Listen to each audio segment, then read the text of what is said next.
जय श्री कृष्ण। अध्याय 11 श्लोक 46 से आगे का वर्णन। अनुवाद। हे विराट रूप, हे सहस्त्रभुज भगवान, मैं आपके मुकुटधारी चतुर्भुज रूप का दर्शन करना चाहता हूँ, जिसमें आप अपने चारों हाथों में शंख, चक्र, गदा तथा पद्म धारण किए हुए हैं। मैं उसी रूप को देखने की इच्छा करता हूँ। तात्पर्य। ब्रह्म संहिता में कहा गया है, भगवान सैकड़ों हजारों रूपों में नित्य विद्यमान रहते हैं, जिनमें से राम, नरसिंह, नारायण उनके मुख्य रूप हैं। रूप तो असंख्य है, किंतु अर्जुन को ज्ञात था कि कृष्ण ही आदि भगवान हैं, जिन्होंने यह क्षणिक विश्व रूप धारण किया है। अब वह प्रार्थना कर रहा है कि भगवान अपने नारायण नित्य रूप का दर्शन दे।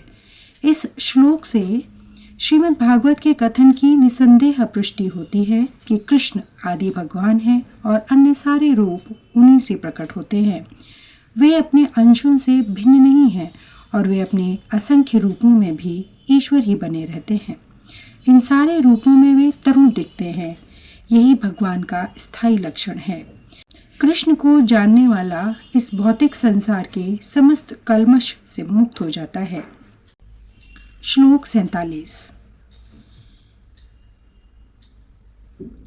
अनुवाद। भगवान ने कहा, हे अर्जुन, मैंने प्रसन्न होकर अपनी अंतरंगा शक्ति के बल पर तुम्हें इस संसार में अपने इस परम विश्व रूप का दर्शन कराया। इसके पूर्व अन्य किसी ने इस असीम तथा तेजोमय आदि रूप को कभी नहीं देखा था। तात्पर्य। अर्जुन भगवान के विश्व रूप को देखना चाहता था, अतः भगवान कृष्ण ने अपने भक्त अर्जुन पर अनुकंपा करते हुए उसे अपने तेजोमय तथा ऐश्वर्यमय विश्व रूप का दर्शन कराया। यह रूप सूर्य की भांति चमक रहा था और इसके मुख निरंतर परिवर्तित हो रहे थे। कृष्ण ने यह रूप अर्जुन की इच्छा को शांत करने के लिए ही दिखलाया।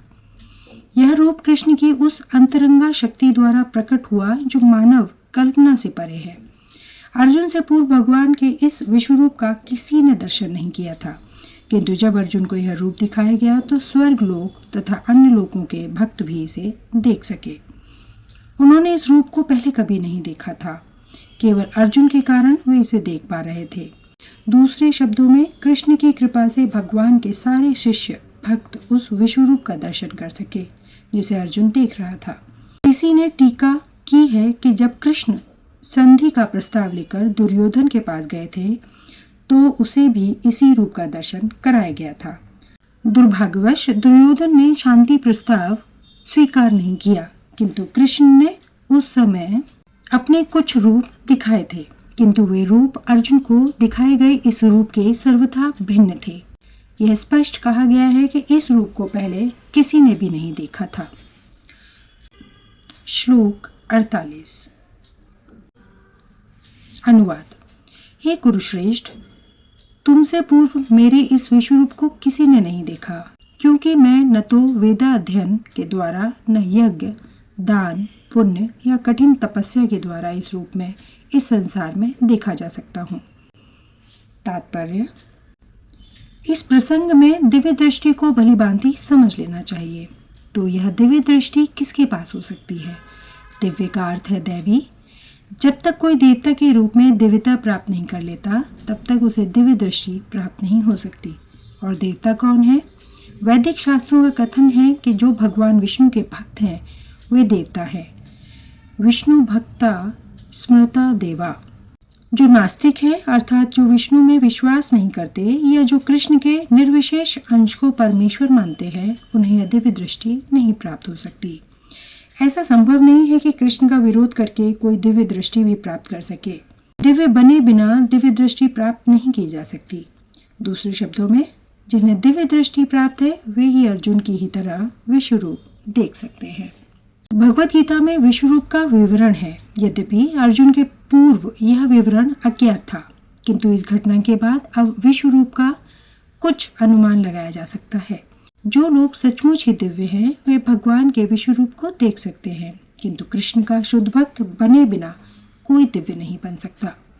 किंतु जो भक्त सचमुच दिव्य प्रकृति के हैं और जिन्हें दिव्य दृष्टि प्राप्त है, वे भगवान के विश्व रूप का दर्शन करने के लिए उत्सुक नहीं रहते। जैसा कि पिछले श्लोक में कहा गया है, अर्जुन ने कृष्ण के चतुर्भुजी विष्णु रूप को देखना चाहा, क्योंकि विष्णु रूप को देखकर वह सचमुच भयभीत हो उठा था। ऐसे अनेक पुरुष हैं जो अवतारों की सृष्टि करते हैं। वे झूठ ही सामान्य व्यक्ति को अवतार मानते हैं, किंतु यह मूर्खता है। हमें तो भगवत गीता का अनुसरण करना चाहिए, अन्यथा पूर्ण आध्यात्मिक ज्ञान प्राप्ति की कोई संभावना नहीं है। यद्यपि भगवत गीता को भगवत तत्व का प्राथमिक अध्ययन माना जाता है, तो भी यह इतना पूर्ण है कि कौन क्या है इसका अंतर बताया जा सकता है। छन्न अवतार के समर्थक यह कह सकते हैं कि उन्होंने भी ईश्वर के दिव्य अवतार विश्वरूप को देखा है, किंतु यह स्वीकार्य नहीं, क्योंकि यहाँ पर यह स्पष्ट उल्लेख हुआ है कि कृष्ण का भक्त बने बिना ईश्वर के विश्वरूप को नहीं देखा जा सकता। अतः पहले कृष्ण का शुद्ध भक्त बनना होता है, तभी कोई दावा कर सकता है कि वह विश्वरूप का दर्शन करा सकता है जिसे उसने देखा है। कृष्ण का भक्त कभी भी छद्म अवतारों को या इनके अनुयायियों को मान्यता नहीं देता। श्लोक 49। अनुवाद। तुम मेरे इस भयानक रूप को देखकर अत्यंत विचलित एवं मोहित हो गए हो। अब इसे समाप्त करता हूँ। हे मेरे भक्त, तुम समस्त चिंताओं से पुनः मुक्त हो जाओ। तुम शांत चित्त से अब अपना इच्छित रूप देख सकते हो। तात्पर्य। भगवत गीता के प्रारंभ में अर्जुन अपने पूज्य पितामह भीष्म तथा गुरु द्रोण के वध के विषय में चिंतित था, किंतु कृष्ण ने कहा कि उसे अपने पितामह का वध करने से डरना नहीं चाहिए। जब कौरवों की सभा में धृतराष्ट्र के पुत्र द्रौपदी को विवस्त्र करना चाह रहे थे, तो भीष्म तथा द्रोण मौन थे। अतः कर्तव्य विमुख होने के कारण इनका वध होना चाहिए। कृष्ण ने अर्जुन को अपने विश्वरूप का दर्शन यह दिखाने के लिए कराया कि ये लोग अपने कुकृत्यों के कारण पहले ही मारे जा चुके हैं। यह दृश्य अर्जुन को इसलिए दिखलाया गया क्योंकि भक्त शांत हो और ऐसे जघन्य कर्म नहीं कर सकते। विश्वरूप प्रकट करने का अभिप्राय स्पष्ट हो चुका था। अब अर्जुन कृष्ण के चतुर्भुज रूप को देखना चाह रहा था, अतः उन्होंने यह रूप दिखाया। भक्त कभी भी विश्वरूप देखने में रुचि नहीं लेता, क्योंकि इससे प्रेमानुभूति का आदान प्रदान नहीं हो सकता। भक्त या तो अपना पूजा भाव अर्पित करना चाहता है या दो भुजा वाले कृष्ण का दर्शन करना चाहता है, जिससे वह भगवान के साथ प्रेमा भक्ति का आदान प्रदान कर सके। श्लोक 50। अनुवाद। संजय ने धृतराष्ट्र से कहा, अर्जुन से इस प्रकार कहने के बाद भगवान कृष्ण ने अपना असली चतुर्भुज रूप प्रकट किया और अंत में दो भुजाओं वाला अपना रूप प्रदर्शित करके भयभीत अर्जुन को धैर्य बंधाया। तात्पर्य। जब कृष्ण वासुदेव तथा देवकी के पुत्र रूप में प्रकट हुए तो पहले वे चतुर्भुज नारायण रूप में ही प्रकट हुए, किंतु जब उनके माता पिता ने प्रार्थना की तो उन्होंने सामान्य बालक का रूप धारण कर लिया। उसी प्रकार कृष्ण को ज्ञात था कि अर्जुन उनके चतुर्भुज रूप को देखने का इच्छुक नहीं है, किंतु चूंकि अर्जुन ने उनको इस रूप में देखने की प्रार्थना की थी, अतः कृष्ण ने पहले अपना चतुर्भुज रूप दिखलाया और फिर वे अपने दो भुजाओं वाले रूप में प्रकट हुए। सौम्य वपु शब्द अत्यंत महत्वपूर्ण है। इसका अर्थ है अत्यंत सुंदर रूप। जब कृष्ण विद्यमान थे तो सारे लोग उनके रूप पर ही मोहित हो जाते थे, और चूंकि कृष्ण इस विश्व के निर्देशक हैं, अतः उन्होंने अपने भक्त अर्जुन का भय दूर किया और पुनः उसे अपना सुंदर सौम्य रूप दिखलाया।